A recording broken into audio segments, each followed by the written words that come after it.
विधानसभा सत्र के 5वें दिन विधानसभा पहुंचे तमाम नेताओं ने कल 5 राज्यों में आए चुनाव परिणाम को लेकर अपनी प्रतिक्रिया दी। गृह मंत्री डॉक्टर नरोत्तम मिश्रा ने कांग्रेस और कमलनाथ पर निशाना साधते हुए कहा कि घर घर अभियान तो चल ही रहा है, 5 दिन में वो घर चले गए। इसके साथ ही सत्र को लेकर कहा कि सत्र चलना चाहिए, तमाम मुद्दे विपक्ष उठाए लेकिन शांतिपूर्वक। वहीं कांग्रेस विधायक राज्यवर्धन सिंह ने यूपीए चुनाव को लेकर कहा कि जनता में प्रियंका गांधी को लेकर क्रेज है, लेकिन हमारे परिणाम थोड़े विपरीत आए हैं। यदि प्रियंका जी आगे वहां पर और मेहनत करती तो कांग्रेस का भविष्य अच्छा होगा।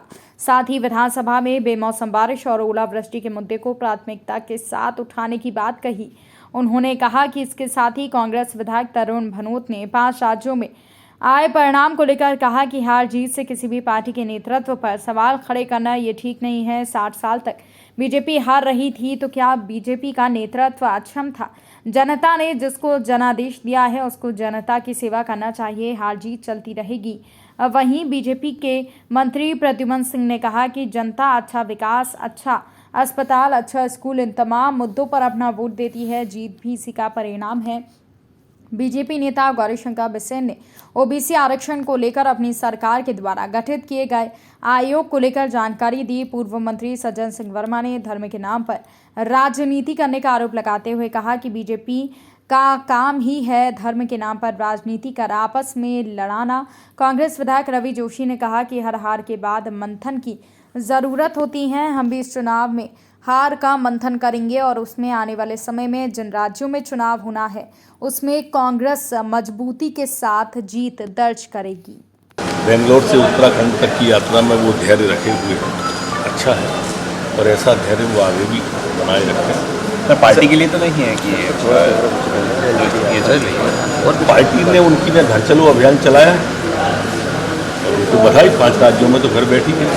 सर, विधानसभा के सत्र का आज 3रा दिन है, क्या पांचवा दिन है, आज क्या रहेगा? रूटीन प्रक्रिया का है, अनुपूरक और प्रश्नोत्तर 11 का। सर, कांग्रेस विधायक कह रहे हैं कि ओलावृष्टि से नुकसान हुआ था, उनका मुआवजा नहीं मिला है, आज थाना कचरे भी लगाया है। जरूर वो बताएंगे तो मिलेगा। ये सरकार पूरी किसानों की सरकार है।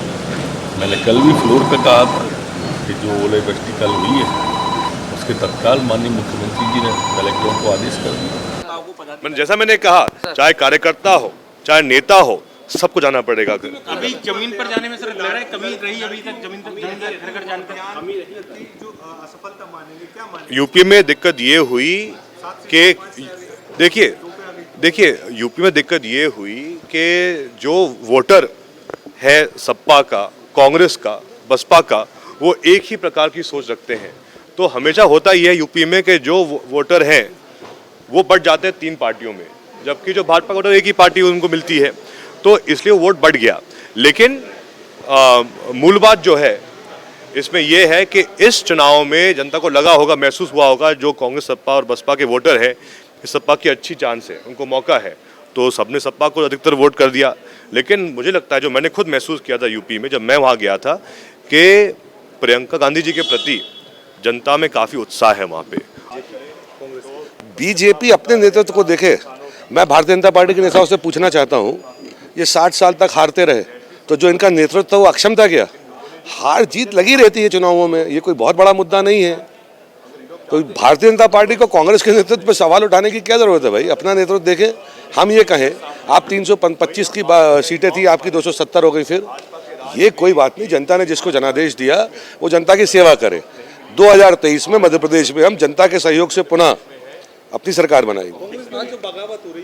कहाँ बगावत, कौन सी बगावत? बहुत जिनको नहीं रहना है कांग्रेस पार्टी, देखिए कांग्रेस पार्टी में वही रहे जो कांग्रेस की विचारधारा से चलना चाहता है।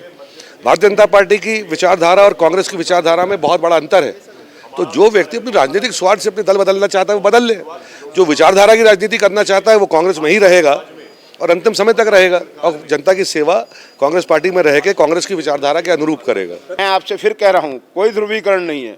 जनता चाहती है विकास, जनता चाहती है सुरक्षा, जनता चाहती है अच्छा इलाज, जनता चाहती है अच्छा स्कूल शिक्षा, उसके लिए ये वोट हुआ है। पदाधिकारी हैं वो नेतृत्व पर सवाल खड़े कर रहे हैं कि नेतृत्व की वजह से कहीं कांग्रेस नाम का नेतृत्व, मैं फिर कहना चाहता हूं, कोई है ही नहीं। अब कांग्रेस पार्टी नहीं है, एक Congress party private limited company है जिसके अलग अलग सीईओ हैं। मध्य प्रदेश में उसके सीईओ कमलनाथ जी हैं। और स्थानीय निकायों के चुनाव संभावित हैं, उस दृष्टि से ओबीसी का आरक्षण का जो मामला न्यायालय में खटाई में पड़ा, हमने न्यायालय ने ट्रिपल टेस्ट की बात कही है और उसमें ओबीसी के आरक्षण के लिए एक राज्य सरकारों को कोई विधि संगत सक्षम आयोग इत्यादि का गठन करने की बात आई थी। मध्य प्रदेश में माननीय मुख्यमंत्री जी के द्वारा और सरकार द्वारा आयोग का गठन हो गया और हम लोगों ने कार्य प्रारंभ किया है। सभी जिलों से हमने मतदाताओं के जो आंकड़े प्राप्त किया है, उसमें टोटल मतदाता कितने और उसको ओबीसी का मतदाता कितना है, उसमें अभी टेबुलेशन भी हो चुका है और हमारी अंतरिम रिपोर्ट तैयार हो रही है। जैसे अंतरिम रिपोर्ट तैयार होगी हम शासन को सौंपेंगे।